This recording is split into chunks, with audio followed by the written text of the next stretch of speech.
Well, that's the problem. Like, California legalized recreational marijuana, and Sessions. yeah, Yeah, he doesn't. No. Yeah, he doesn't want it. Yeah. He literally is on record saying that good people don't smoke marijuana. Yeah. What about drink scotch? There you Do good go. people drink scotch? Yeah. What about cigars? Do good people smoke cigars, Jeff? And How's that work? And I think that's if you look at it, I think young people know what side of history they want to be on. Like, we all know it's going to be legalized. Yeah. We all know it's going to be there. It's going to be, like, say, 3 years, maybe 5 years. And then all this shit, all those people in jail don't have to be in jail. All this money, all this tax money can go in. Look at what happened in Colorado. All the cartels, all this stuff. It's just, like, it's going to happen. So anybody who comes along and says, nope, fuck that, you're like, well, you're on the wrong side of history, brother. Well, he's left it up. What Trump has said is that he's going to leave it up to the states. So if he leaves it up to the states, it's just going to go across the country, and then what are they going to do federally? Once it becomes state legal everywhere, and then the federal government still says it's illegal, what do they do then? I mean, do they change then? Because they the have DEA to change the law have the because of the opportunity. money. They have to change the law because in Colorado, it's legal, but you can't, bank it. Yeah, it's a fucking mess. It's a mess. They have armored cars and guys with guns. I know a and lot of cash guys who are former SEALs, and guys who work for Blackwater, and now they're fucking holding guns at weed shops because they got $1 million in cash in the back. Which is bad enough with one state, but when it's 20 states, you got like not only that, private how armies. many fucking places in that state? Think about one state. How many mercs do you have running around grow those places? houses and the banking, houses. and it all has to be cash business. You have to grow your own shit in Colorado too. Yeah. That's the other thing. You're not buying it from somebody. You have to grow it if you're selling it. Yeah, so yeah. the whole they're creating a dangerous situation, and people have already been robbed. Correct.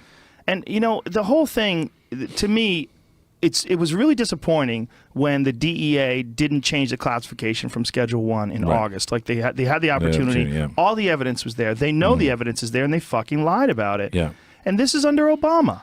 Also, the problem with that is because it's Schedule 1, you can't do research on cancer, all of the CBD stuff that that's coming out now. Where it's not psychoactive, Correct. which is so important. Correct. For people who have issues like arthritis, and I had Joe Valtellini here, who's a former kickboxing champion. He's a commentator now for Glory. He told me that he was locked in a room after one of his concussions from his last fight, locked in a room in the dark for 3 weeks because he couldn't even see the light on the power button on a cell get a phone migraine. to charge a cell phone, like the little red light where it shows you that would give him a headache. And so CBD oil cured him of that. Yeah. And it's we currently can't. illegal. And that's the thing is, again, what side of history do you be on? Like, we know all of this stuff. We know where it's going. Yeah. Why the fuck are we slowing down now?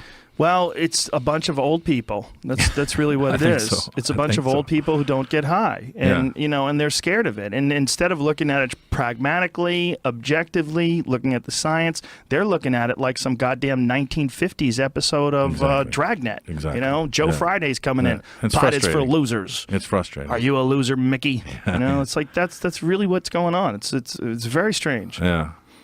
Yeah, we did this story. The Kings of Cannabis? These guys? They're like the seed hunters. They fly around the world and they find like the best seed strains. No. And then they go back to Holland and they make they won the Cannabis Cup like 6-8 years in a row. They did White Widow. Let me tell you something about the Cannabis Cup real quick. I was one of the fucking judges. Oh, there you go. Cannabis Well, Cup. these guys are two Dutch guys. I don't know these guys because I only did it once and I'll never do it again. It's a farce. Okay, this is what they give you. They give you, you know how those old ladies that take pills, like if you're like someone has to take your arthritis medication and you have like 7 days, and Monday, Tuesday, Wednesday, Thursday, those little things. Yeah. They give you one of those. Each one of those things has weed, and you just start fucking smoking. And you're don't know which off to the one's which. races. You have no idea. After the first couple of hits, you're on Pluto. This one's great. And you're just fucking hammering it, and then everybody's talking in this like ridiculous jargon. They're like, "Oh, this is really tasty." They're a fucking super annoying and stinky, and they're talking about the cannabis community. I had this weird conversation with this one dude. Who won when you Who the judged? fuck knows?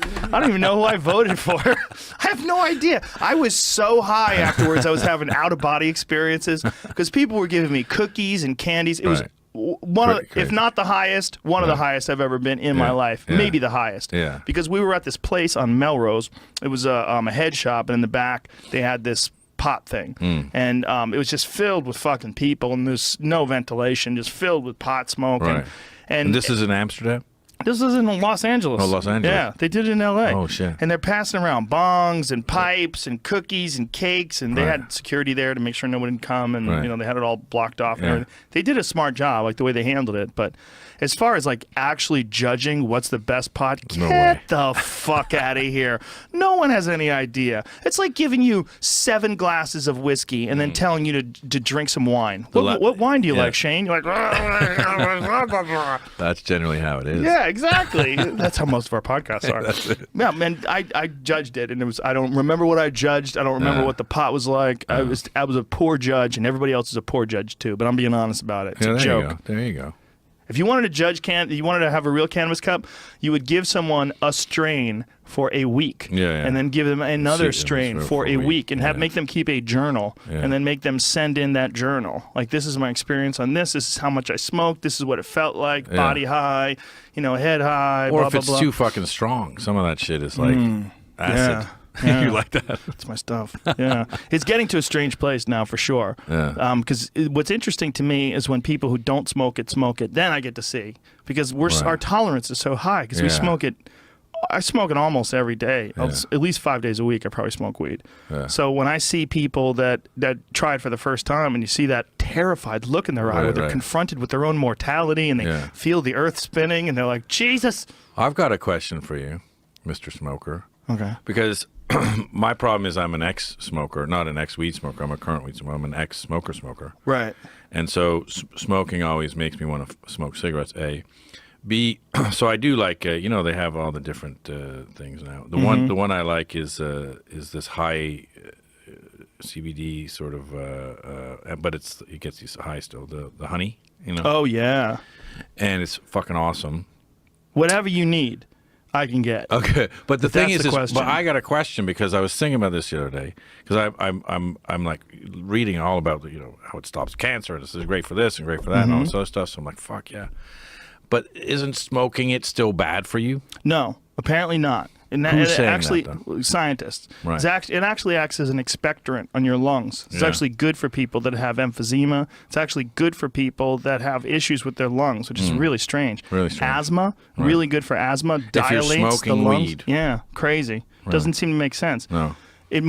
Much better though, because smoking is still kind of harsh, but the effect of the cannabis smoke is not toxic the same way cigarette smoke is. And one of the reasons why cigarette smoke is toxic is not just the tobacco, which is toxic.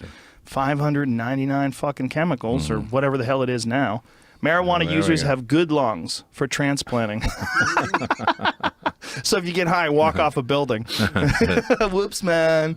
Yeah, your lungs are good. But you don't have to smoke it. Here's what I'm down with. These fucking things that I got charging right here. These vape pens. Some of them suck. Because some of them, the ones that look like an e-cigarette, those suck. They don't have enough juice. They're not powerful enough. You want one that has a really good pull. There you go. That's got some. Because these get you high, like getting high. Right. Whereas the other ones, you got to keep hitting them over and over and over and over again to get high. Right. These motherfuckers get hot because that battery's fat. See how fat that battery is? It's much fatter. The other ones, when you get the ones that are skinny like this, the other problem with the ones that are skinny is you get a lot of duds. Right. Like they're making a lot of them in China. Sorry, China.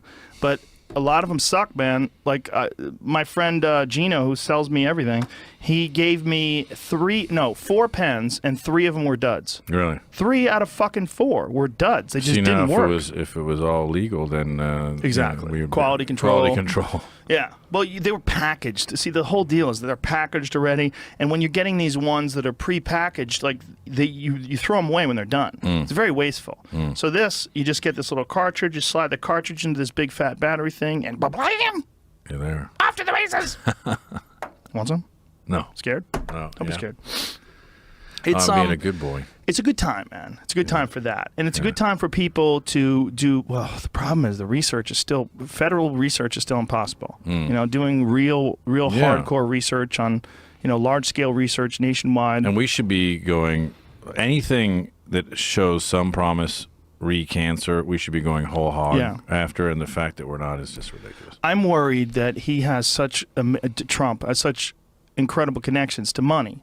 And that, all the good parts that's going to come from that, like his no-nonsense approach to infrastructure, wanting to rebuild a lot of things, put a lot of people to work because of that, and a lot of people benefit from that.